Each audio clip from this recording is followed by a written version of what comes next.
वर्णिवेशरमणीयदर्शनम् मन्दहास्यरुचिराननाम्बुजम्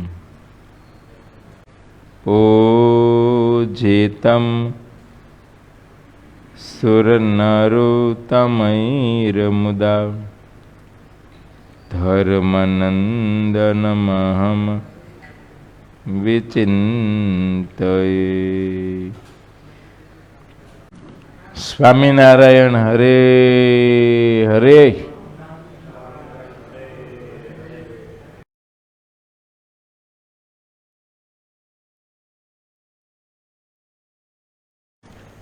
ભગવાન શ્રી હરિ જેતલપુરમાં વિરાજમાન છે. એ વખતે એક શક્તિપંથી બ્રાહ્મણ જેનું નામ વંશીધર છે, પણ કીચક નામે ઓળખાતો હતો.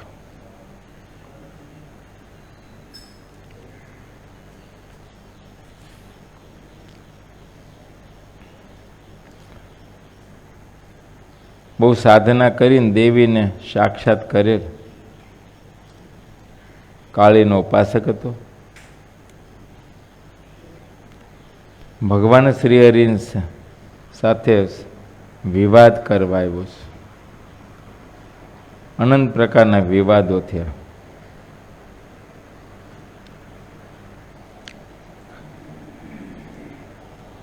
કીચક કોલાર્ણવ નામના ગ્રંથોને ભણેલો કે જેમાં કેવળ દેવીનું જ પ્રતિપાદન છે અને આ જગતમાં સર્વે સર્વા દેવી છે. અને એમને કોઈ ભણાવી દીધેલું કે ભગવાનના અવતારો છે ને એ પણ દેવીની ઉપાસના કરે છે. અને જ્યારે દેવીની ઉપાસના અવતારો કરે છે ત્યારે દેવી એને શક્તિ આપે છે અને ત્યારે જ એ ભગવાનના અવતારો અસુરોનો નાશ કરી શકે છે.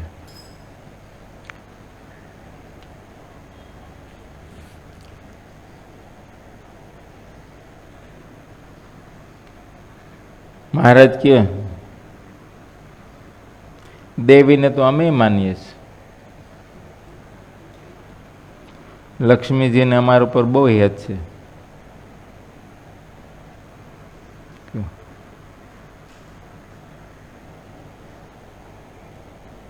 મહારાજ કે લક્ષ્મી આદિ દેવીઓ છે એ તો અમારી સેવામાં છે. અમારી સેવામાં જેમ કીધું ને મારો થોડો વિફરો, કેમ કે એ તો સહજાનંદ સ્વામીને કંઈક સામાન્ય માણસ માનતો હતો, એને ક્યાં આવી ખબર હતી આ સાક્ષાત પુરુષોત્તમ નારાયણ છે.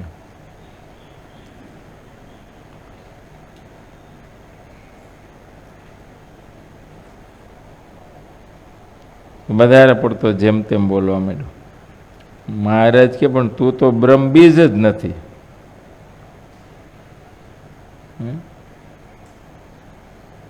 બ્રાહ્મણને ઘેરે જન્મ લીધો અને તારો વેશ તો જો, તારું આચરણ જો.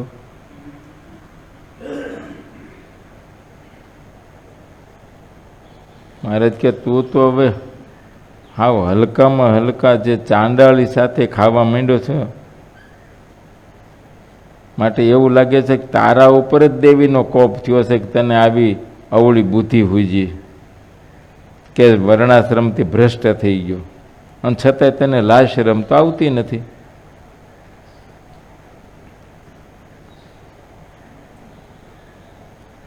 મહારાજ કે અમે તો એવું સમજીએ છીએ દેવીનો કોપ થાય ને ત્યારે ઉચ્ચ જ્ઞાતિનો માણસ પણ હલકાઈ કરવા માંડે, તે સમજવું દેવનો કોપ થયો કે એવી બુદ્ધિ હુજી.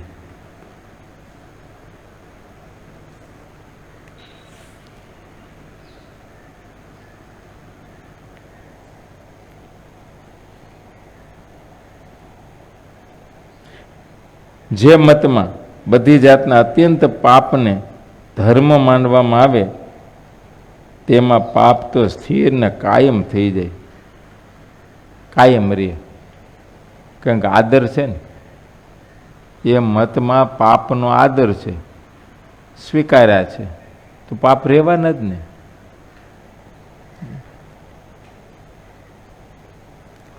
આમ છે. દેવના સમાન કોઈ ઉત્તમ નથી. મારે સમજાવે છે કે સર્વમાં ઉત્તમ દેવતાઓ છે. તેમને જે ઉત્તમ વસ્તુ હોય તે જ ખપે. જેમ જેમ સર્વોત્તમ પદાર્થથી દેવની થોડી એવી પણ જો પૂજા કરવામાં આવે છે તો તેના ઉપર દેવ ભારે પ્રસન્ન થાય છે. બસ ભગવાનની પૂજા, દેવની પૂજા એ પવિત્ર પદાર્થથી થાય. પદાર્થ વધારે છે કે ઓછું છે એની સાથે બહુ મતલબ નથી. જે પ્રાપ્ય, જે ભગવાનના ભક્ત જે સ્થાનમાં, જે સ્થળમાં, જે દેશમાં જ્યાં રહેતા હોય ત્યાં એને સહજ રીતે જે વસ્તુ પ્રાપ્ય હોય એનાથી પૂજા કરે, પણ પવિત્ર હોવી જોઈએ, પૂજવા યોગ્ય. તો ભગવાન કે દેવતાઓ એના ઉપર પ્રસન્ન થાય છે. અને આવી રીતે પવિત્રપણે જે દેવની પૂજા કરનારા બાઈઓ ભાઈઓ એ પણ દેવ જેવા પવિત્ર થઈ જાય છે. દેવતાઓ એના પર પ્રસન્ન રહે છે. પછી ઉત્તમ ગ્રંથમાં જે વાત હોય છે તે તેને અત્યંત પ્રિય લાગે છે. આવા જે પવિત્ર છે, જેનું જીવન પવિત્ર સદાચારી છે, એને જ્યારે જ્યારે ગ્રંથોનું શ્રવણ થાય ત્યારે ગ્રંથમાંથી આવી રીતે ઉચ્ચ આચરણ હોય ને એનું એ ગ્રહણ કરે, એને પ્રિય લાગે છે.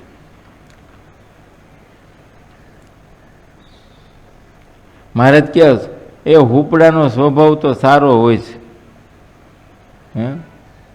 હુપડું, હા, સુપડાનો સ્વભાવ એવો સારો હોય કે સારને ગ્રહણ કરી દે અને નકામી વસ્તુ, અસાર વસ્તુ, જે કચરો એને ફેંકી દે. અને ઓલી ચારણી છે ને એનો એવો મલિન સ્વભાવ છે કયો, સાર વસ્તુનો ત્યાગ કરી દે અને મલિન વસ્તુનો સંગ્રહ રાખે છે. એમ મનુષ્યો પણ બે પ્રકારના હોય. અમુક શાસ્ત્રોમાંથી સારનું ગ્રહણ કરે અને અમુક અસારને પકડી લે. તો પછી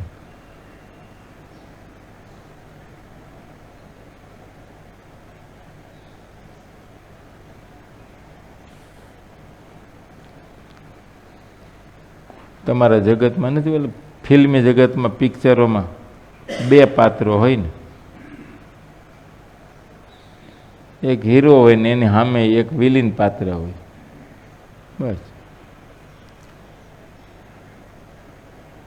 2-2.5 કલાકનું જે કંઈ પિક્ચર જોનારા પ્રેક્ષકો છે એમાંથી જેને જેવી રુચિ હોય ને એવું ગ્રહણ કરે. કોઈ વિલીન પાત્રને અનુસરે, કોઈ હીરાના પાત્રને અનુસરે. પાત્ર તો બે હોય.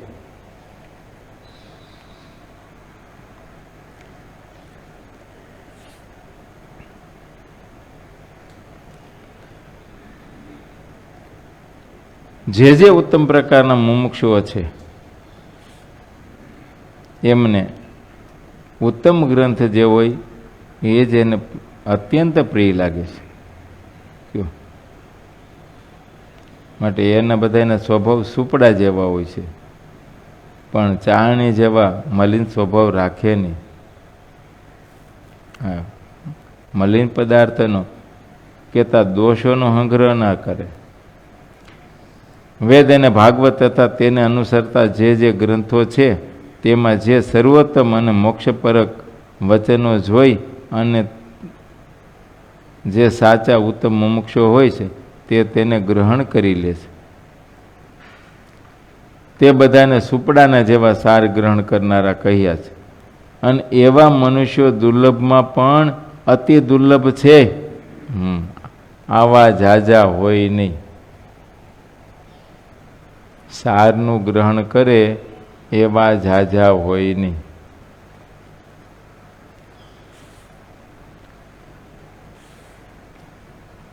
કયો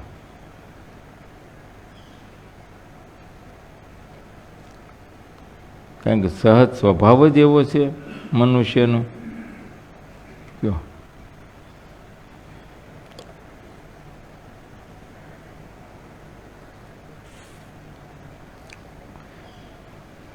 ઘણીક વખત સરકાર ગરીબ મનુષ્યોને માટે અમુક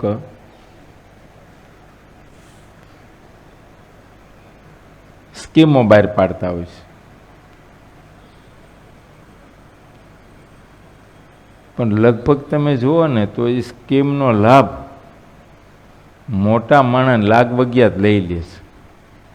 ઓલાને ખબર જ નથી પડતી.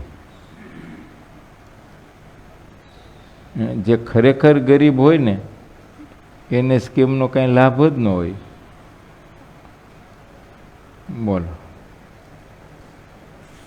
એના ફોર્મે પાસ ન થાય ને કાં તો કે એ પૂરું થઈ ગયું. અને કદાચ એની ડેટો પૂરી થઈ ગઈ હોય ને પણ મોટો માણસ ગયો હોય ને તો એને બોલો એને જૂની ડેટમાં પાસ થઈ જાય.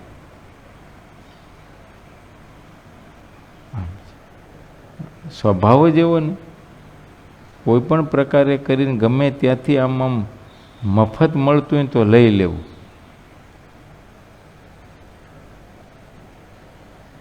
આમ છે.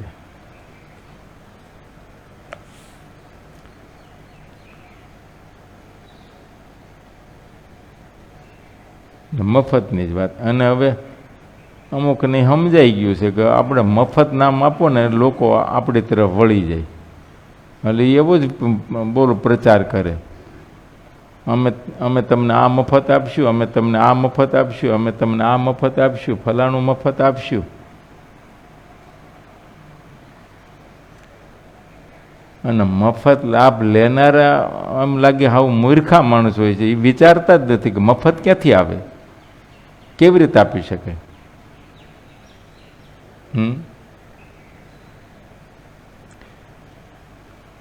આવક તો હોવી જોઈએ ને ક્યાંકથી. આ કોઈ પણ બાબત છે એ મફત આપે કેવી રીતે? ખાલી શબ્દ મફત છે.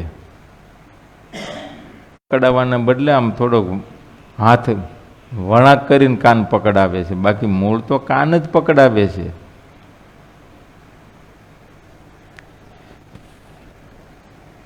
પણ લાભ બધા લેવા દોડે છે ગમે તે રીતે. પણ એવું નથી સમજતા ભાઈ હવે એ મહેનત વિનાનું અણહકનું, મારી મહેનત વિનાનું છે તો એ મને ઠીક નહીં. કેમ કે એ મારી કે મારી પ્રજાની બુદ્ધિ બગાડે. મહેનત વિનાનું છે તો બુદ્ધિ જ બગાડે ને બી શું કરે.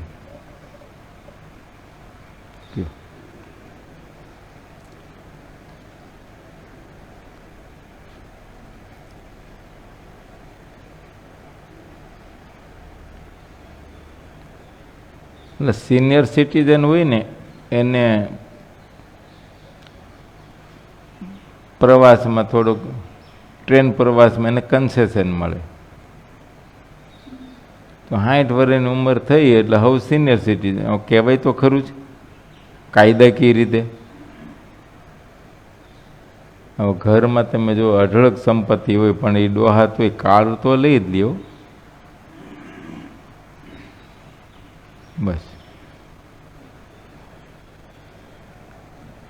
અમુક જે વિકલાંગ દિવ્યાંગ વાળા હોય, હવે એને એક આંખ જ જરીક ત્રાહી હોય બોલો તો એ એમ જ ગણાય. એમ જ ગણાય. એ દિવ્યાંગમાં બને.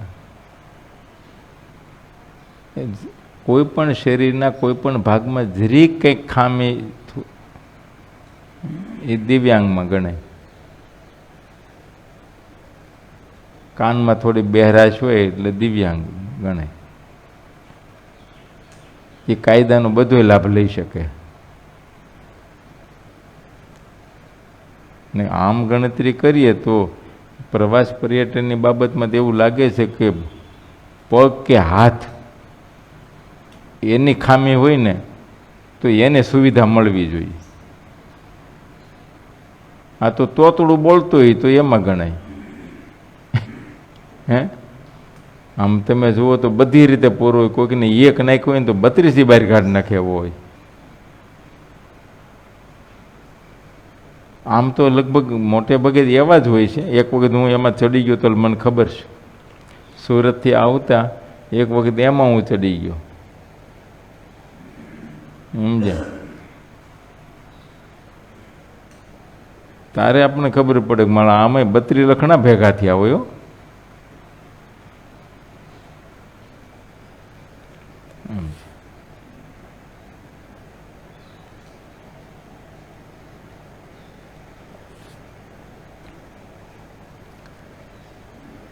વાત એ છે. અને અમુક માણસો એવું છે કે આવી રીતની સ્કીમો બહાર પડે ને ગરીબને બધો લાભ મળે છે એટલે કાયમ ગરીબ જ રહે છે. એને ખબર છે સરકાર આપ્યા જ કરે છે, શું કામ કંઈ કરવું જોઈએ?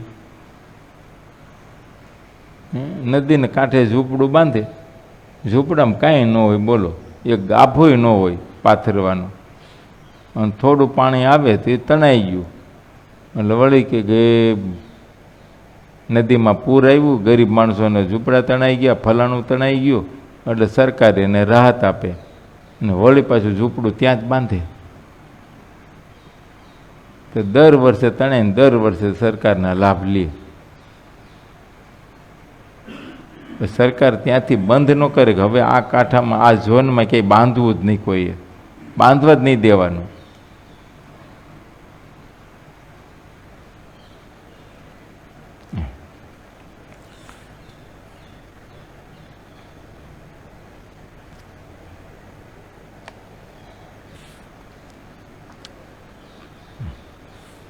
આ સરકાર આવાસ યોજના કરે, એ રાજકારણીયાના જે લાગતા વળગતા હોય એને કાં તો એના ને એના જ બધા મોટા મોટા બીજા નામે લઈ લે.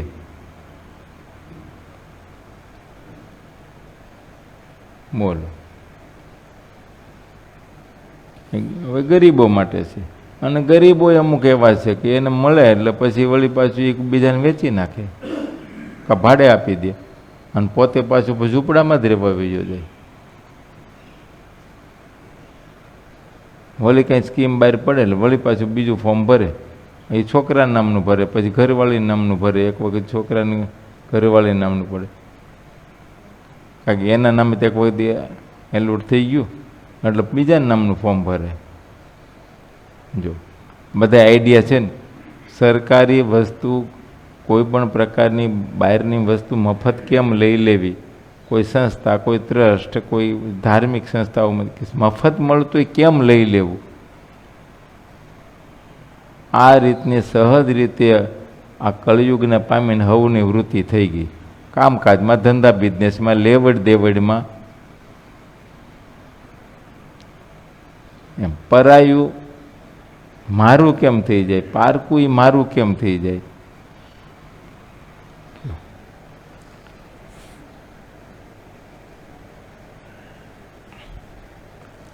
હવે એને સદબુદ્ધિ આવે જ ક્યાંથી? કોઈ દિવસ ના આવે. આવી બુદ્ધિવાળા હોય એને સત્સંગ ગમે જ ક્યાંથી? એને સત્પુરુષનો સમાગમે ક્યાંથી ગમે? એને સત્શાસ્ત્રોએ પણ શું કામ ગમે? કેમ કે સત્પુરુષો અને સત્શાસ્ત્રો એનો નિષેધ કરે, એમાં પાપ દેખાડે, પાપ છે કયો. અને ઓલાને એમ થાય તો અમે હું પાપી, એટલે ભાઈ જે કરો છો એ છે.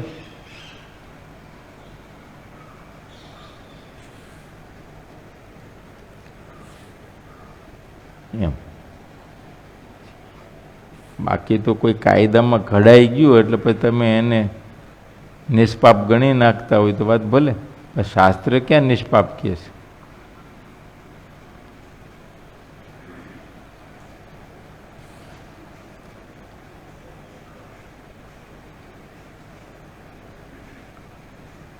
કોઈને દારૂ પીવાનું લાયસન્સ મળી ગયું તો હું પાપથી બચી ગયો? પંચ મહાપાપમાં દારૂ પીવો એ પાપ છે,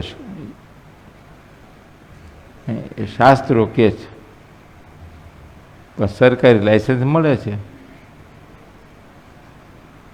એ પી શકે છે.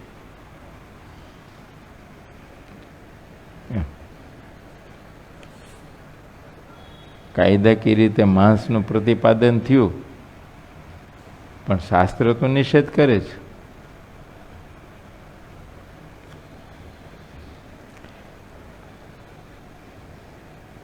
જુગાર રમવો શાસ્ત્રો નિષેધ કરે છે.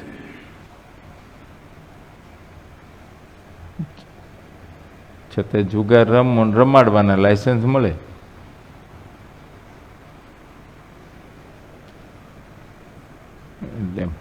એટલે કાયદામાં રહીને કરવા માંડીએ તો આ લોકમાં ગુનેગાર ન થઈ, દેહ મૂક્યા પછી તો ગુનેગાર થઈએ જ, પરલોકના તો ગુનેગાર થઈએ જ છીએ, ભગવાનના ગુનેગાર તો છીએ જ. આ લોકમાં ગુનો લાગુ ન પડે એને કાયદાકીય રીતે.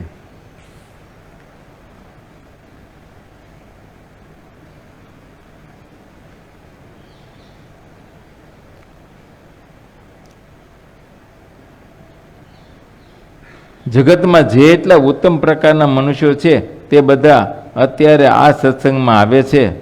એ હંસના જેવા જે ગુણગ્રાહી છે તે સત્સંગમાં આવ્યા વિના રહેતા નથી. હા, કેમ કે આ સત્સંગના એવા સત્સંગમાં રહેલા ઉત્તમ ગુણ અને સદાચારમય જે સૌના જીવન, ઉચ્ચકોટીના બધા ગુણો છે એમાં, તે લોકોને આમ ઉડીને આંખે વળગે એવા છે.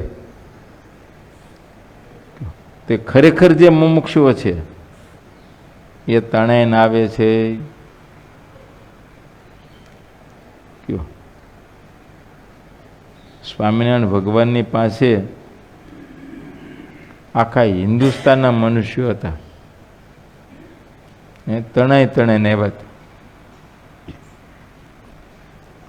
બોલો, કોઈ મિથિલા બાજુથી આવ્યા હતા, કોઈ ત્યાંથી તણાઈનું, બોલો, કોઈ હિન્દુસ્તાનમાંથી આવ્યા, કોઈ પૂર્વથી આવ્યા.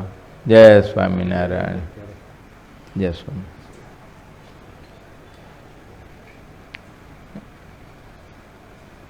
કોઈ મલબારથી આવ્યા, કોઈ દ્રાવિડથી આવ્યા. મારે જોવો તો કોરે, કોઈ મારવાડથી આવ્યા, તણાઈને આવ્યા.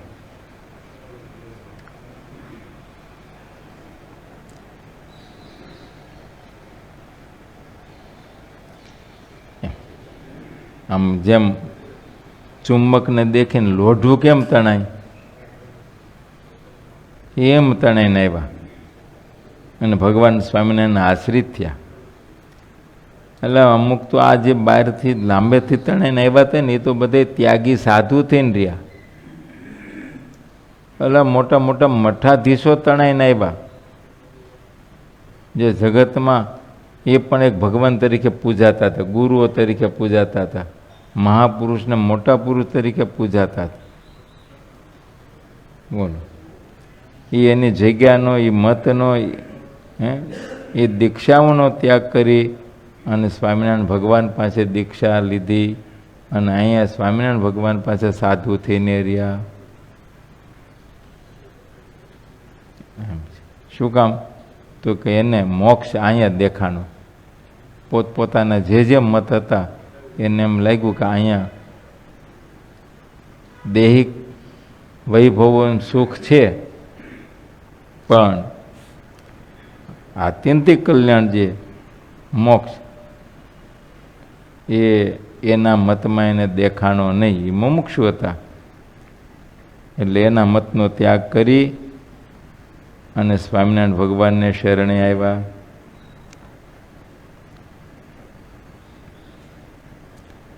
પણ આવા ઝાઝા હોય નહીં.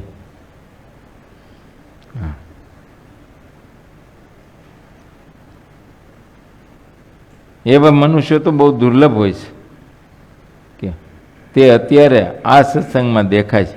જગતમાં જેટલા ઉત્તમ પ્રકારના મનુષ્યો છે તે બધા અત્યારે આ સત્સંગમાં આવે છે. હંસના જેવા જે ગુણગ્રાહી છે તે સત્સંગમાં આવ્યા વિના રહેતા નથી.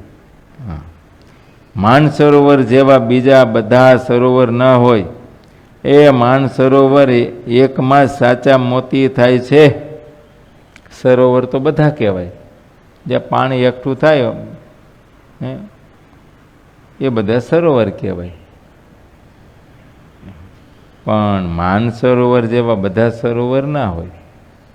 માનસરોવરમાં તો સાચા મોતી પાકે. અને હંસને મોતીનો ચારો એટલે એ પણ ત્યાં જ રહે ને. એમ પંથ તો બધા કહેવાય, અથવા ગુરુઓ બધા કહેવાય, સત્પુરુષો કહેવાય, સાધુઓ કહેવાય. કઈ બધી પરથી કઈ મોતી પાકે એમ ના હોય. અને મોતી પાકે એવા જે માનસરોવર જેવા પંથો હોય કે સાધુ હોય, ગુરુઓ હોય, એને હંસ જેવા હોય ને મુમુક્ષુ એ જ ઓળખે, કે બધા ના ઓળખે. બીજા તો ઉલટાની નિંદા કરતા હોય, બગલા જેવા. મહારાજ કે માનસરોવર જેવા બીજા બધા સરોવરો ન હોય. માનસરોવર એકમાં સાચા મોતી થાય છે. તે રીતે જ માનસરોવર જેવા સત્સંગમાં અપાર હરિભક્તો એકત્ર થયા છે. એ બીજા મતરૂપી સરોવરોમાં તો મોટે ભાગે લગારે હરિભક્તો હોતા નથી. એમ પછી કદાચ છાપ પડી ગઈ હોય ભગત, એવું બને. એમ કેમ કે ઓળખવા તો એમ જ ઓળખવા પડે ને, બીજું કેમ ઓળખવું? પણ એમાં ભક્તપણું ના હોય, ભક્તપણાના એકય ચિહ્ન હોય નહીં. એ મોટા ભાગના બીજા બધા જે મત છે તે તો ચાળણીના જેવા છે. તેમાં તો કૂચા જેવા મનુષ્યને જોઈને એ મનુષ્યને જોઈને રાખવામાં આવે છે. ત્યાં એવા જ ભેગા થયા હોય, કૂચા જેવા જ, અને એને જ ત્યાં ફાવે. કેમ કે જેવા ગુરુ એવા ચેલા. ગુરુ જેવા હોય તો ચેલા એવા જ હોય ને ત્યાં. અને કદાચ ગુરુ કૂચા જેવા હોય ને કોઈ મુમુક્ષુ ત્યાં આવી ગયો હોય તો પણ ત્યાં ટકે નહીં. કયો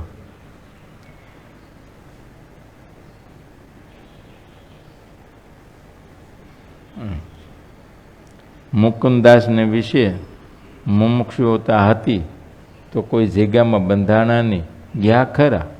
મોક્ષની ઈચ્છાથી એ વખતમાં જે જગ્યાધારીના બહુ મોટા મોટા નામ હતા, સમજ્યા, કે બહુ મોટા સત્પુરુષ ગણાતા, ભગવાન જેવા ગણાતા, ને લાખો લોકો એને માનતા પૂછતા હતા. એના પરચાઓ એ વખતમાં ગવાતા હતા. મુક્તાનંદ સ્વામી ત્યાં સત્પુરુષ સમજીને ત્યાં ગયા. કયો સૌ પ્રથમ ધ્રાંગધ્રાની જગ્યામાં ગયા, રામમોલમાં. ત્યાં એમના શિષ્ય તરીકે રહ્યા. પણ બહુ જ અમુક સમય ત્યાં રહ્યા એટલે ખબર પડી કાંઈ બ્રહ્મચર્ય નથી તો કલ્યાણ ક્યાંથી હોય. કયો ત્યાંથી રજા લીધી.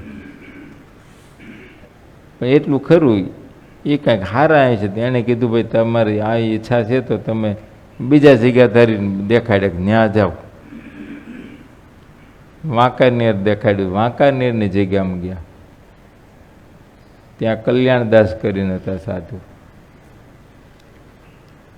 એમના શિષ્ય થઈને રહ્યા.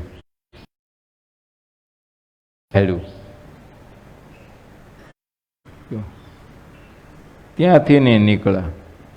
પછી મનને એમ થયું કે જો એવા કોઈ સત્પુરુષ ન મળે તો દેહને રાખીને કરવું શું? આના કરતાં દેહ પાડી દેવો એમ ધારીને સમજાય નદીના વહેતા પાણીમાં પડતું મૂકવું એમ સમજીને ચડવા માંડે, ઉપરથી પડતું મૂકવું. આકાશવાણી થઈ કે આવો મોંઘો મનુષ્યનો દેહ મોક્ષમાં 12 રૂપ ભગવાને દયા કરીને આપ્યો છે, તું પાડી શું કામ દેશ? તું સરદાર જા, તને સત્પુરુષ મળશે. આમ 2 વખત આકાશવાણી થઈ, સરદાર આવ્યા.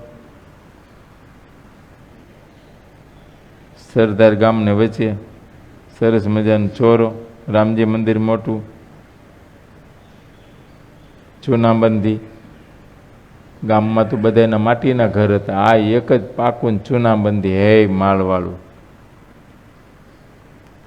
જાહો જલાલી, સદાવતો હાર અપાય. અને નામે એ પરગણામાં તુલસીદાસજીનું બહુ મોટું, રાજાના માનીતા. મુકુંદાસને નક્કી થયું, આકાશવાણી કીધું હતું ને એ આ સત્પુરુષ, એના ભેગા રહેવા માંડ્યા એમના શિષ્ય તરીકે. મૂળ તો મુકુંદાસ સંત મૂળદાસની જીગામાં રહીને મોટા થયેલા, એટલે એને આમ રામાયણની કથા ને ચોપાઈઓ ને એવું આવડે.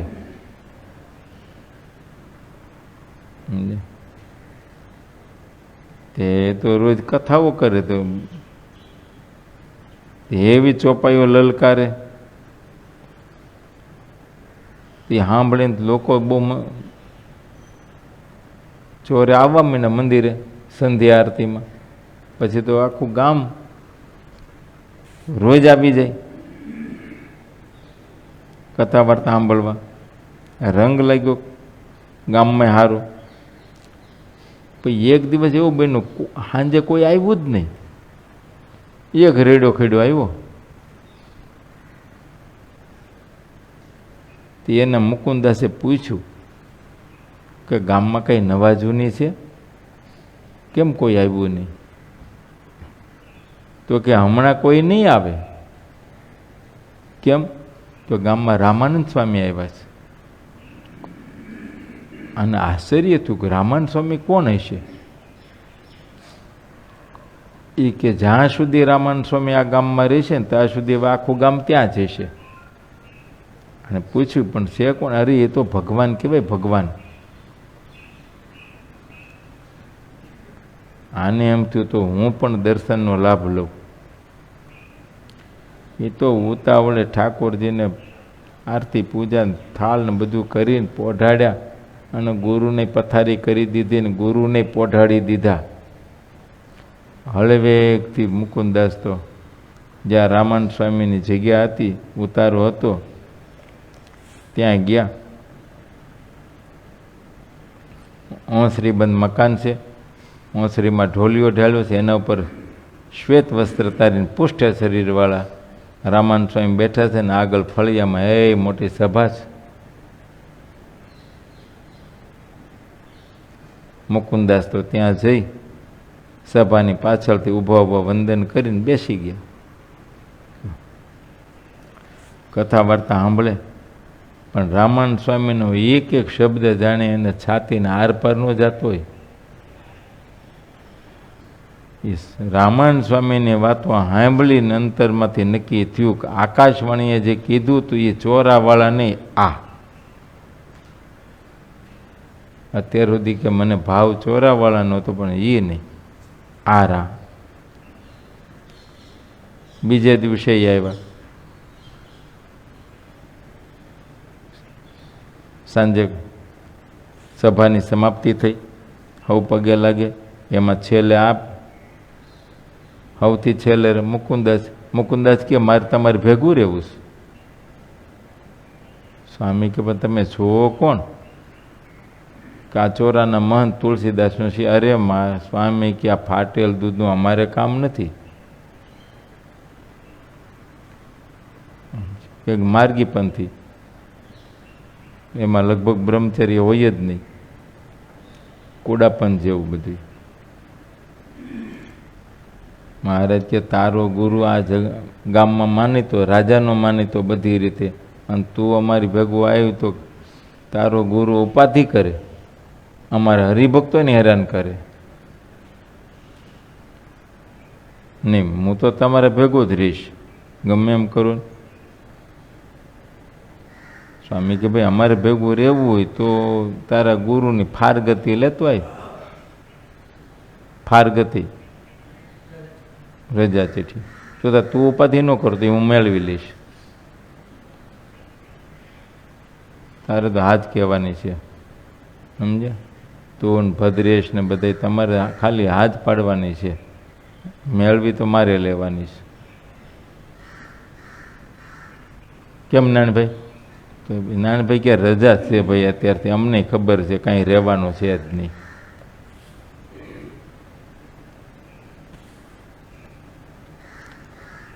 હા તો જ્યાં સુધી રહે ત્યાં સુધી આપણે કાં ભાઈ? પેલું કેમ કોઈને ગામડામાં છે ને, કોઈને બહાર ગામ જવું હોય ને 5-15 દી પછી દોઝાનું ઢોર હોય, ગાયું ભેંસું કાંઈક તે પોતાના હગા સંબંધી ભાઈઓ પાડોશી હોય ને એને દેતા છે કે હમણાં તમે હાંચવું જો આને. જેટલા દી હાંચવા દીધી એટલા દી એ દોઈ પીવે ને, બરાબર ને? ત્યાં સુધી એને નીણપોળો કરવો ને દોઈ પીવાની. અને અમારા નાનભાઈને તો નીણપોળો હું કરું ને એ દોવે છે. ખરું છે હો નાનભાઈ તમારે.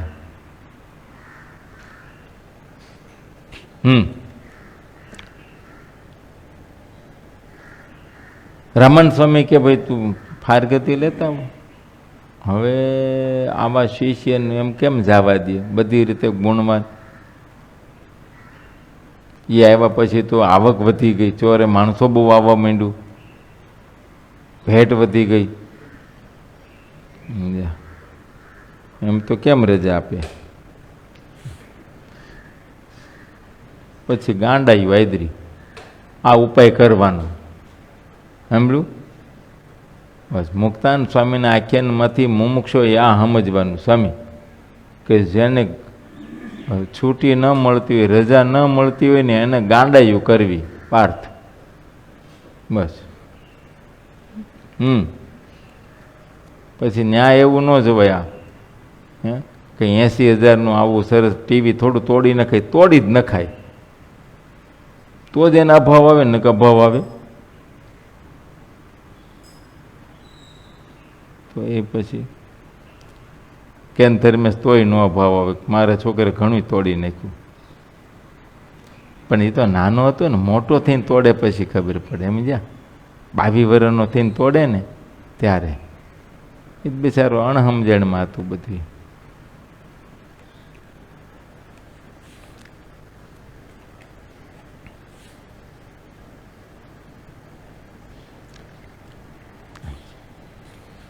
વાત આપણે એ હતી કે ખરેખર મુમુક્ષુ હોય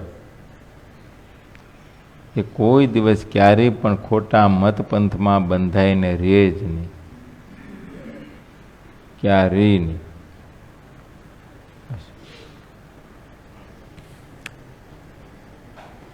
એ તો હંસ જેવા હોય, નીર અને ક્ષીર એને નોખા કરતા આવડે, સત્ય અને અસત્યને એને ઓળખતા આવડે. એ ઓળખી શકે, મુમુક્ષુ જ ઓળખે. એટલે તો કહેવાય છે કે ભગવાન કે ભગવાનના સત્પુરુષોને મુમુક્ષુ જ ઓળખે, બીજા ના ઓળખે.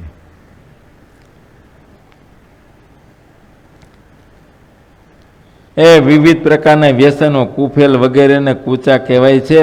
નિયમરૂપી વાડ વિનાના ખુલ્લા એ ભેળાઈ ગયેલા ખેતરમાં અનાજ ક્યાંથી થાય? કયો? ગામના પાદરની વાડી હોય, ગામના પાદરની, પણ વાડ ન હોય તો? એ કાળા બાપા, ગામના પાદરમાં વાડી હોય,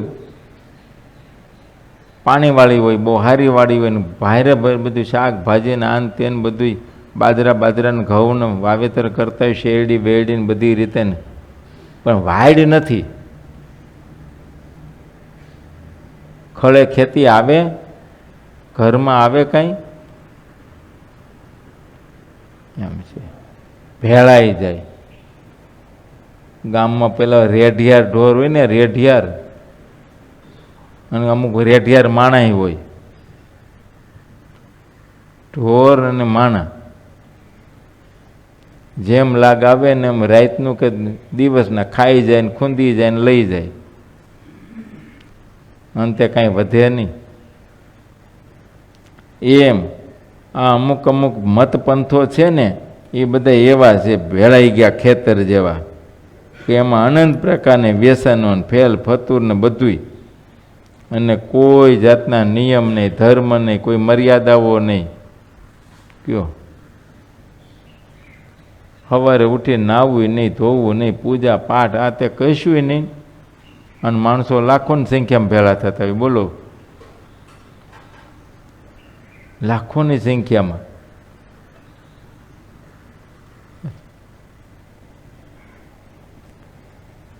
એ એક વખત ગુરુ કંઈક ઘડીક પ્રવચન આપી દે ને દર્શન આપી દે ને એમાં જ એનું કલ્યાણ. સ્ટેજ ઉપર આવી અને એક વખત દર્શન આપી દે, કામ થઈ ગયું. એ કંઈ નક્કી નહીં દર્શન ક્યારે થઈ. દર્શન સારુંથી તો સવારના બેઠા હોય, એવા તડકામાં તપ્યા હોય કે ન પૂછો વાત. એમાંય જો એને 2 વાગે દર્શન થયા તો એમ થાય, હો કેટલું તપ કર્યું, ત્યારે તો ગુરુ મહારાજના દર્શન થાય છે. એમની દર્શન થતા છે, આમ મહિમા સમજે.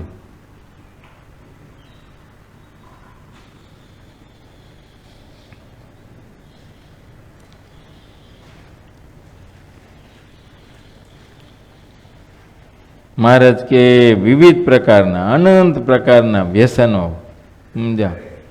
હા,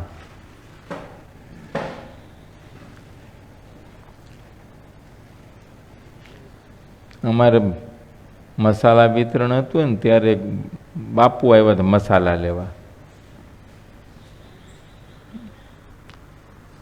હવે એનો ચેલો એક આવતો હોય છે, બાપુને ફોન કર્યો છે, રસ્તામાં જગ્યા બાપુને, તો બાપુ તમારે આવવું છે? તો કે સારું. તો અહીં આવીને તો ઓલો 2 વ્હીલર લઈને ત્યાં ગયો, 2 માણા. પછી ત્યાં મૂક્યું જગ્યામાં, બાપુ પાસે ગાડી હતી. બાપુ આવ્યા તો મને ખબર પડી, બાપુ એ નો ફેરવે. બોલો, ભગવા લુગડા વાળા એટલે ભાઈ અમારે થોડુંક તો એને માનપાન તો આપવું જ. મેં કીધું આવો, બેહો, પધારો. પાણી બાણીનું પૂછ્યું, પણ બાપુએ મોઢામાં 135 ચડાવી દીધો હતો ને, તો પૂરું બોલી શકતા નહોતા. હો, આમ થયું.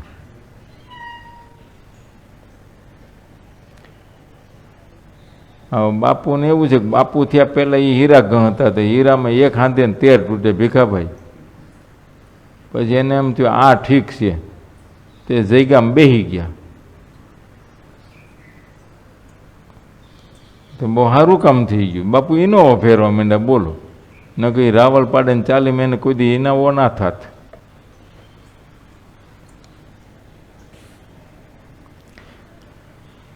હવે આમ હવે કદાચ એને ગુરુ કરીને માનો તો હું તમારું આમાં કેમ જીવનું કલ્યાણ કેમ થાય? હવે આપણને દેખાય કે એનું નથી થાય, એમ આમાં બીજાનું કોનું કરે?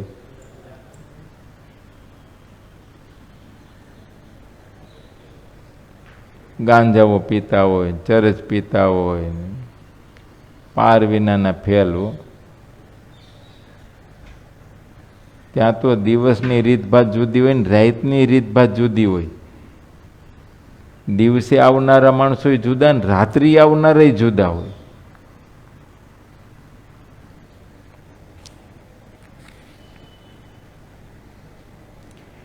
એટલે એવા બધા મતપંથો છે ને, એ તો વાડ વિનાના, સમજ્યા? હા, ખુલ્લા ભેળાઈ ગયેલા ખેતર જેવા છે. એમાં અનાજ ક્યાંથી પાકે? એમાં એના દ્વારા જીવના કલ્યાણ ક્યાંથી થાય? નિયમ ધર્મ રૂપ દ્વાર વિનાના મત પંથોમાં એ હાચા મોતી સમાન સદગુણી સંતો ભક્તો ક્યાંથી થાય? એ બીજા ઘણા મતોમાં તો જેને જેમ રૂચે તેમ ઢોંગ કરીને ચાલે. હા, પોતાના મનમાં આવે એમ ઢોંગ કરે, ફેલ પતરું ઓઢવું પહેરવું ખાવું પીવું.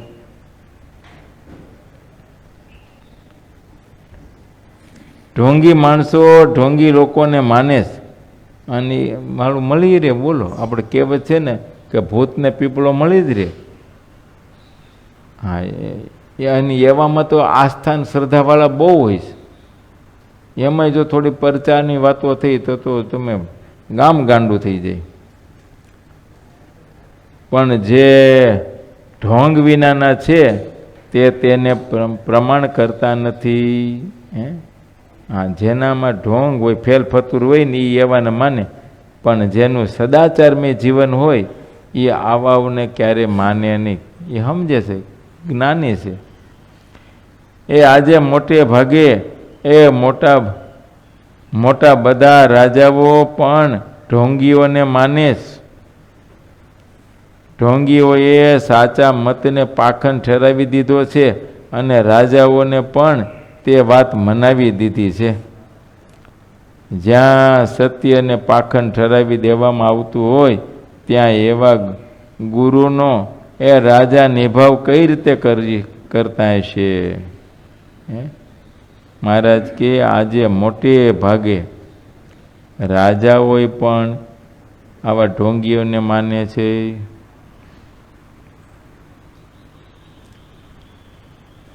ઓલું કહેવત છે ને, રાજા વાજા ને વાંદરા. આ રાજા હોય ને એને આંખો ન હોય, કાન જ હોય. સમજે? બહુ મોટા માણસ હોય ને, બહુ મોટા માણસો એને ભાગ્ય જ આંખો ન હોય, કાન જ હોય. કાનથી સાંભળેલી વાત હોય ને બસ, અને બધું માની જ લે. એનો બહુ વિચાર ન કરે ખરેખર આમ હશે કેમ, અથવા પોતે આપણે જોઈ તપાસી નક્કી કરીએ એમય નહીં. સાંભળ્યું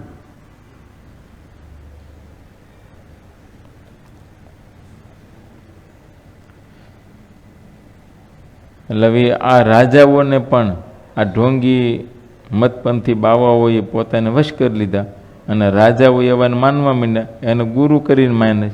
હવે ગુરુ કે એને મનાય, તે ગુરુઓએ તેને ભરાવી દીધું કે આ નવો પંથી ખોટો છે, કલ્પિત છે, કામણ ટુમણ છે. સંપ્રદાયની શરૂઆત એ વખતે સહજાનંદ સ્વામી પ્રગટ થયા ત્યારે તે આખા મલકમાં સંપ્રદાય પ્રત્યે એટલો બધો રોષ હતો કે ન પૂછો વાત. એટલે એટલો બધો રોષ કે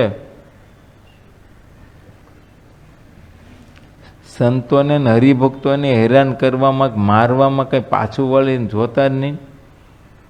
અને કોઈ હરિભક્તને કંઈ કનડ્યું હોય, માર્યું હોય અને ફરિયાદ લઈને જાય રાજા પાસે, રાજા ફરિયાદ ન સાંભળે.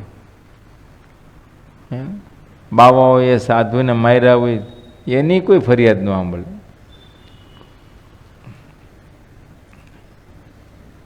રાજાઓ એમ શું કે ગાયું બાંધે એમ અમે કંઈ ન જાણીએ. એટલે ગાયું બાંધે છે કે ઓલા ગોધા છે એ તો જોવો, બધાને ગાયું ગણી નાખી. લખણ તો જોવા જોઈએ ને.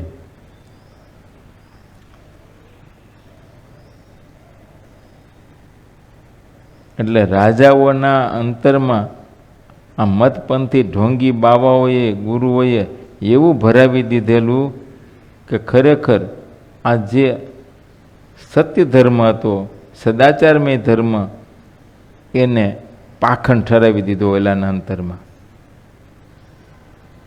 હવે એ રાજાઓ ક્યાંથી આનો નિભાવ કરે કે આને મદદ કરે, એનો ન્યાય કરે જ નહીં.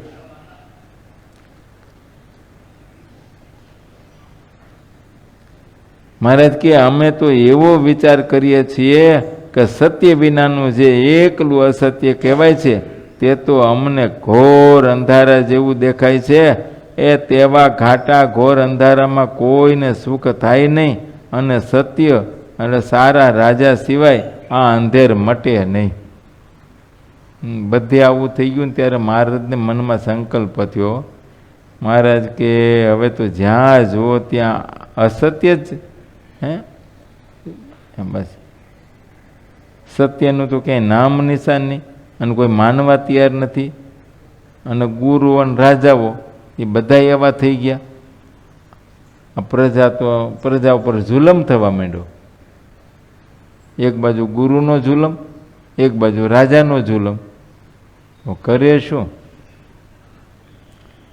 મહારાજ કે આ તો ઘોર અંધારા જેવું છે. એકદમ ઘોર અંધારું હોય, કોઈને સુખ ના થાય. કંઈક આમ અજવાળું હોય, દિવસમાં હવને સુખ થાય, રાત્રિમાં કંઈ સુખ ના થાય. અને ગુરુ અને રાજા બે ઘોર અંધારા જેવા થઈ ગયા છે. એ કઈને સાચી વાત સૂઝતી નથી.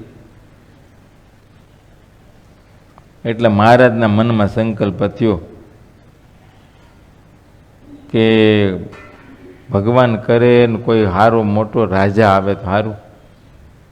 સમજ્યા? પરમેશ્વર ધારે તો શું ન થાય? આમ તો પોતે જ છે. આ તો પરમેશ્વર નહીં પરમેશ્વર છે, ઈશ્વર ના ઈશ્વર છે.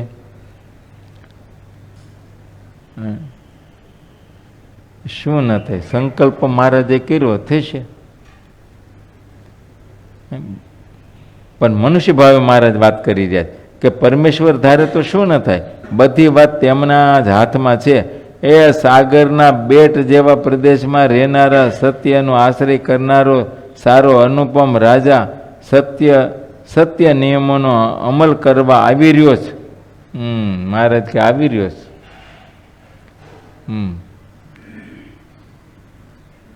સમજ્યા? આવશે, આવી રહ્યો. ત્યાંથી નીકળી ગયો મહારાજ કે. અને મોટાનો સંકલ્પ તે સત્ય કરશે. સત્યરૂપ ધર્મના ઉપર રુચિવાળા જે છે તે બધા આવનારા રાજા ઉપર ઘણા જ પ્રસન્ન છે.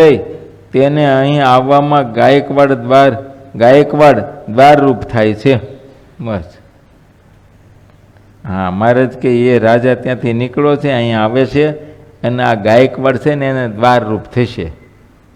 બસ શરૂઆત ત્યાંથી. ગાયકવાડ સરકાર એને અનુસરશે.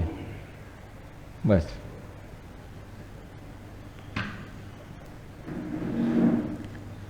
અને ભગવાન તેના અંતરમાં વસ્યા છે. એ જેવો ખોટા છે, અધર્મી છે, મેલી વિદ્યાવાળા છે, તેમના મનમાં ઘણો ત્રાસ થઈ રહ્યો છે. તેઓ તો વારંવાર વાત સાંભળીને ધ્રુજી ઉઠે છે. શ્રી હરિએ કીચકને કહ્યું કે જે ખોટા મનુષ્ય છે તે બધાને શુદ્ધ કરનારો, સુધારનારો રાજા હવે આવી ગયો છે. જે લોકો લક્ષ્મીજી તથા સીતાજી જે સાત્વિક દેવી છે તેને ખોટા ગણે છે, અને તેના ઉપર તો આ વખતે તેઓ એકદમ કોઈપા છે. એ તમે ચોક્કસ માની લ્યો. મહારાજ કે તમે અમારાથી નહીં વળો. અમુક ક્યારેક કેવું હોય, લાતો કા ભૂત બાતો છે નહીં માનતા. સમજ્યા? એને ગમે એટલા સમજાવો ને તો સમજે જ નહીં. એ લાતો ખાય ને પછી સમજે, એ પેલા સમજે જ નહીં.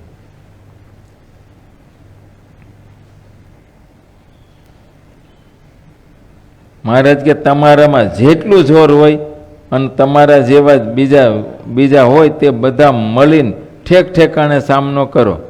હા, તમારામાં જેટલું જોર હોય અને તમારા જેવા ગમે એટલા ભેગા કરીને એના હામા થાવ, સામનો કરો.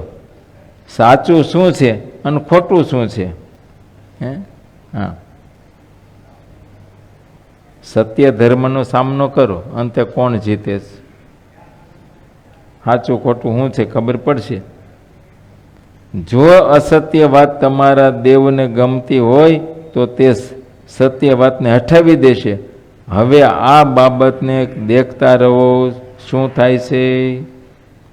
શ્રીહરિની ઉપર શ્રીહરિની આ ઉપર કઈ તેવી વાત સાંભળી અને તે વખતે તો કીચડ ખડખડાટ હસવા લાગ્યો. એને કે આવે રાજા શું કરવાનો દેવી પાસે? આ લોકમાં રાજા મોટો કે દેવી મોટી? આમ ખરેખર તો રાજા મનુષ્ય કહેવાય, દેવી છે એ તો એક શક્તિ છે, દેવી જ મોટી કહેવાય. પણ એ દેવી મલિન છે અને રાજાના અંતરમાં ભગવાનને પ્રેરણા કરી છે, માટે એ મોટો થઈને ફરશે. સમજ્યા? અંતરમાં ભગવાન વેશ્યા છે, એટલે એના અંતરમાં સાક્ષાત ભગવાનની શક્તિ છે. બીજા બળ કરે, બળ તો બહુ કરે.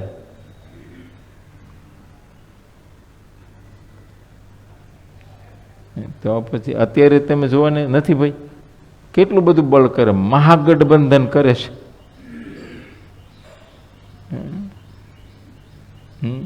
તો પછી પણ હટાવીએ કે ભાઈ સત્ય તો સત્ય જ રહેશે.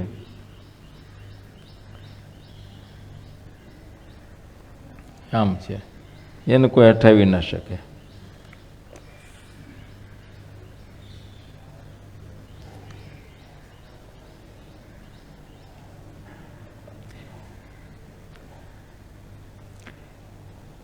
મહારાજે એવી વાતો કરી ને તે આમ સમજ્યા, દાંતમાં કાઢી નાખી, ખડખડાટ હસવા લાગ્યો. અને પછી બોલો કે અત્યારે સત્યનું રાજ્ય નથી. બોલો કે એ તમે વાતો કરી એ બધી અત્યારે આ કળયુગ છે, અત્યારે તમારી વાતો ન હાલે. અત્યારે તો સમજ્યા, અત્યારે આવું જ હાલે, એનો જય થાય. આપણે જગતમાં નથી બધા કહેતા હવે સાચાની દુનિયા નથી, ખોટાની થઈ ગઈ છે. દુનિયા ખોટાની થઈ ગઈ, તમે ખોટા થઈ ગયા. દુનિયા તો જે છે એની જ છે, આપણે ખોટા થઈ ગયા. તે ખોટું હોય તે ઘડીક ચમકે. તમારી માર્કેટમાં બે પ્રકારની વસ્તુ હોય.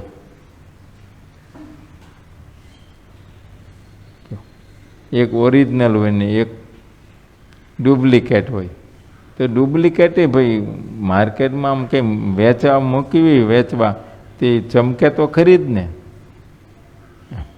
હવે એમાં જ બિચારું જેને જ્ઞાન ન હોય સાચા ખોટાની, આ ઓરિજિનલ છે કે ડુપ્લિકેટ છે એવું જાણતો ન હોય, તો એ તો ઘણી વખત ભરમાઈ જાય, તો ખોટી વસ્તુ સાચી માનીને લઈ આવે.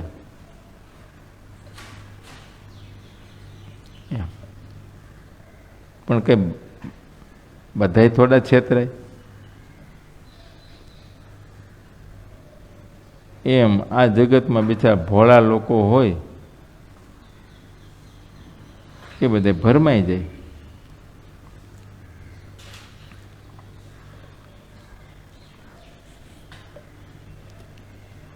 ઓલો કીચક મહારાજને કહે છે કે તમારું આ કાંઈ હાલવાનું નથી. અત્યારે તો આખી દુનિયા ખોટાની છે, માટે અમારું જ હાલ છે. અમે ભલે ખોટા પણ બહુમતી અમારી જ, અમે જ બધું હાંકશું.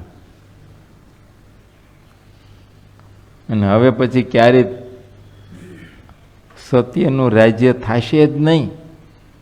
એમ એ અમારા જેવા જ્યાં સુધી આ જગતમાં છે ત્યાં સુધી સત્યનું ક્યારેય ચાલવાનું નથી. લો, આ કળયુગમાં અત્યારે જો સત્યનું ચલણ થાય તો અમારા જેવાનું મોત તો તરત જ થાય. હા, એ પણ જાણે છો. હા, એને ખબર છે કે જો આ કળયુગ છે, કળયુગમાં તો અમારું જ હાલવાનું, અસત્યનું જ, ખોટાનું જ. અને જો સાચાનું હાલવા માંડે ને સાચું થાય ને તો અમારું મોત ઊભું થાય.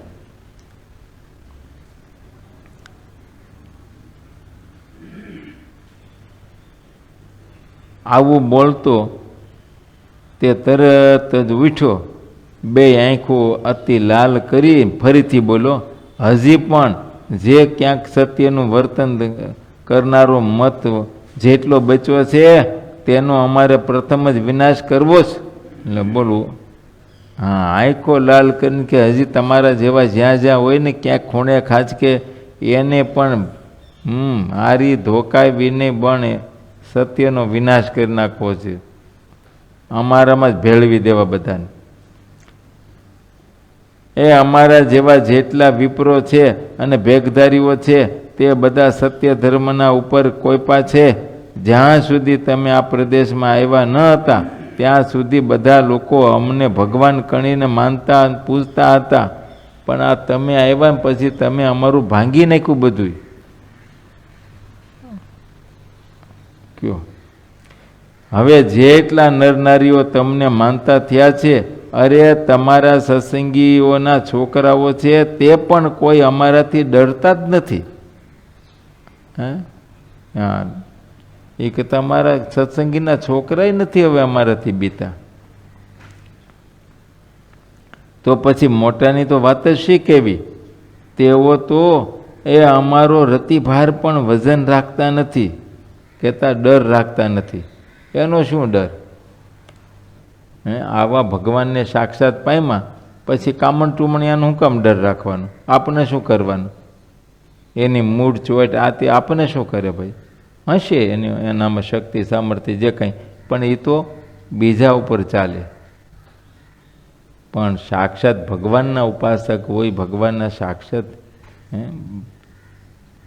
એને ભગવાનને માનનારા પૂજનારા અને ભગવાનની દ્રઢ ઉપાસનાવાળા છે, એને આ કામણ ટુમણ કાંઈ કરી શકે નહીં.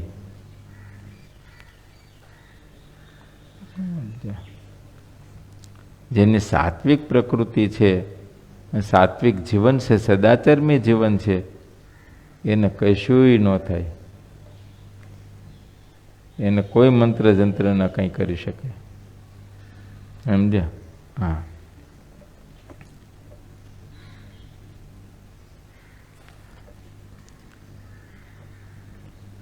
હું પૂર્વાશ્રમમાં હતો ને ત્યારની એક વાત કરું.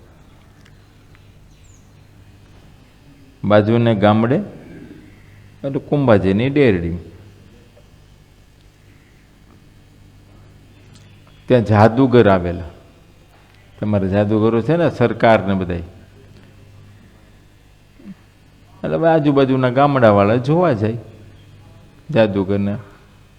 હવે એને તે દિન સમયમાં તો બહુ ટિકિટો નહીં,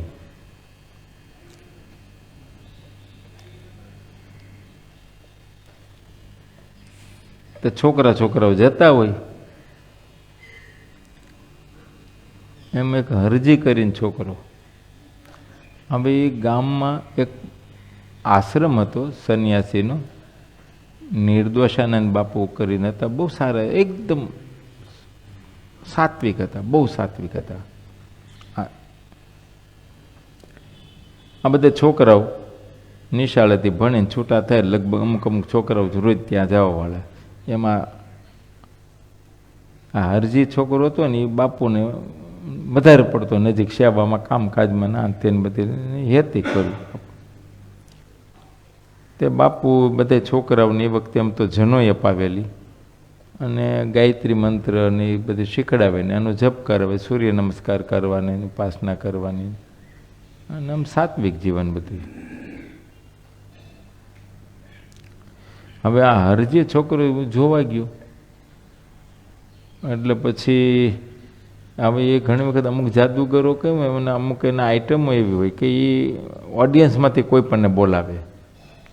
એમાં ઓડિયન્સમાંથી બોલાવે કે 5 જણા આવો, 5માં એક હરજી ઊભો થઈને ગયો, એને બેહાર્યા. હવે એના ઉપર કંઈક કોઈ મંત્રનો અભિચાર કરે, પણ આવડા બેઠો ને બેઠે પેલો ગાયત્રી મંત્ર જપવા માંડ્યો. એને કીધું આખું વીસી જાઓ, એટલે આખું વીસી ગયો, પણ બીજા એટલે 5 આખું વીજે, પણ આ આખું વીસીને જપ કરવા માંડ્યો. ઓલાને કાંઈ હોય નહીં, કોઈ પણ મંત્ર જ ન હોય, શું જપ કરે? કોઈ ગુરુ જ ન હોય તે આ તો જપમાં માંડ્યો. તો ઓલા અભિચાર બધું કરે સમજ્યા, તો આને કંઈ થાય જ નહીં, ઓલા ચારને થાય. ઓલું જેમ બોલે ને, ઓલો કે તમે તમારા મામાની ઘરે ગયા છો, તમારા મામાના છોકરાની હારે તમે ઓશિકે બાંધો છો, ધાલા ઓશિકા ફેંકે. ઘડીક થઈ કે તમે સરસ મજા નદીનો ધરો છે, નાવા ગયા છો ને ધરામાં કૂદકા, તો સ્ટેજ ઉપરથી કૂદકા મારે નાતા હોય એમ. પણ આને કંઈ થયું જ નહીં. ઓલો સમજી ગયો એટલે આને કે જા બેસી જા, બેસી જા પાછો. પછી પાછો બેહાર દીધો. પણ જપ ચાલુ હતો તો એનું કોઈ મંત્ર જંત્ર એને કરી શક્યું નહીં. એમ આપણે આવો સરસ ષડાક્ષરી મંત્ર સ્વામિનારાયણ જપા કરીએ. હે કાળા બાપા, આપણે હું મૂળચોટના અંતે બધું કશું કાંઈ ન થાય. ભૂત પ્રેત એટલે ભૂત પ્રેતને તમારો તાપ લાગે, તમારે આગું રહીએ, તમને ભાડે નહીં, એને બળિતરા થઈને બળવા માંડે, એમાં આપણે એ શું કરે એમ છે. એટલે આવા કોઈ નઠારા માણસો હોય ને એ કદે આવી રીતે બીવરાવે મૂળચોટ ને મલિન મંત્ર, તમને આમ કરી દઈશું ને તમારું ફલાણું કરી દઈશું ને, એ કોઈનું કર્યું ન થાય, કર્યું એક ભગવાનનું થાય. સર્વના નિયંત્રણ, સર્વના કરતા હતા એક ભગવાન પુરુષોત્તમ નારાયણ છે. સમજ્યા? માટે એવી ખોટી બીકઈ નહીં રાખવાની કોઈ જાતની. અને આપણે કોઈને કનડવાય નહીં, આપણે શું કરવાને, કોઈની નિંદાય નહીં. અને કદાચ એવા ખોટા ભલે ને એનું હાઈકા કરે, આપણે શું, હા આપણી પાસે આવે ત્યારે આપણે એને જવાબ દઈ દેવાનો. એટલે આ કીચક કે છે કે આ જેટલા તમારા હરિભક્તો છે, બાઈઓ ભાઈઓ, તમને જે માનતા થયા છે, તમારે આશરે આવ્યા છે, તમારી ઉપાસના કરે છે, ભક્તિ કરે છે, એવા જે તમારા સત્સંગી, એ સત્સંગીના છોકરાએ હવે અમારાથી બીતા નથી, ડરતા નથી. તો હવે અમારે મોટાની તો વાત શી કેવી, તેઓ તો અમારો રતિભાર પણ વજન રાખતા નથી, એ અમારા મંત્ર જંત્રનો તેને ભાર નથી, તેમજ મૂળ ચોટથી પણ એ તેમને લગારી ડર લાગતો નથી. જેટલી મલિન દેવીઓ છે, ભૈરવ, ભૂત અને ડાકણો કહેવાય છે, અપાર બળવાન વીર અને જંદ એટલે કે જીન છે, તેનાથી પણ કોઈ ડરતા નથી. પરંતુ તે તમારા બધાથી અત્યંત ડરે છે. કયો આ તમારા સત્સંગીના છોકરાએ કોઈ અમારાથી ડરતા નથી, અમારાથી નહીં. અમે જેની ઉપાસના કરી આ મલિન દેવીઓ કે ભૂત, ભૈરવ, ડાકણ, શાકણી, એનાથી નહીં. અરે ઓલા વીરથી નહીં. હા પછી કાળ ભૈરવના વીર હોય ભલે, બટુક ભૈરવના હોય તો ભલે, હનુમાનના વીર હોય તો ભલે, કે કાળીના વીર, એ કંઈ વીરથી બીતા નથી કે જીનથી બીતા નથી. અને આ જે બધા કીધા ને મલિન દેવીઓને, ભૂત ને ભૈરવ, ડાકણ, શાકણ ને વીર ને, એ બધા આ સ્વામિનારાયણ તમારાથી બીવે છે એમ કીચક જાણે છે. હો પાછો એની ખબર છે, પણ તેમનાથી એકેય પણ નજીક આવ્યા નહીં. હા એ તમારાથી બધા અત્યંત બીવે છે. કારણ કે મેં અત્યારે તે બધાને અહીંયા બોલાવ્યા એમ થયું. કીચકે આ બધા એને વશ કર્યા હતા ને બોલાવ્યા. એને એમ હતું કે સ્વામિનારાયણનો પરાજય કરી નાખું અહીંયા જ એના દ્વારા. બોલાવ્યા પણ એકઈ આવ્યા જ નહીં, એકઈ નો આવ્યા. સમજ્યા? આમ થયું. ઘણા હતા આ ગમે એવું હોય ને, ભૂત ભૈરવને સાધેલા, એને કાંઈ પણ કરે એ તમારા ઉપર અડદ બળદ નાખે કાંઈ થાય નહીં, તમને બીવું જ નહીં. એ અડદને ભેગા કરીને શાક કરીને ખાઈ જવાય આપણે.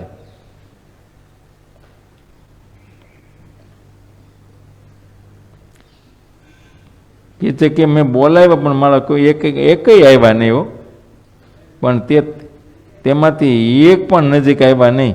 આ સભાને દેખીને તે બધા અત્યંત થરથર ધ્રુજવા લાગ્યા.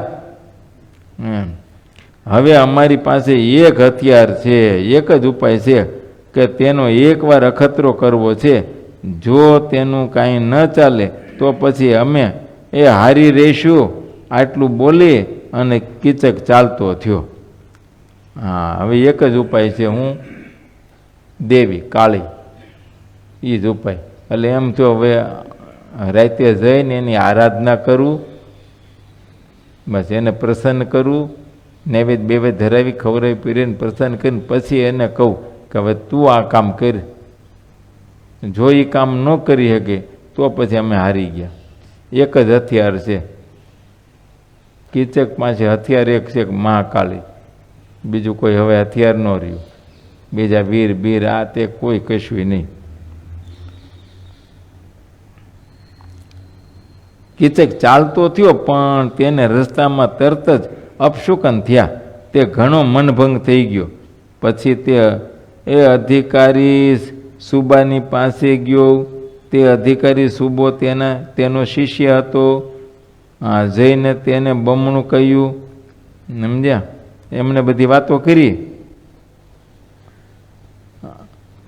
ત્યાંનો સુબેદાર જે હતો ને અમદાવાદનો, એ સુબો પણ આનો શિષ્ય હતો અને એ દેવી ઉપાસક હતો, સમજ્યા?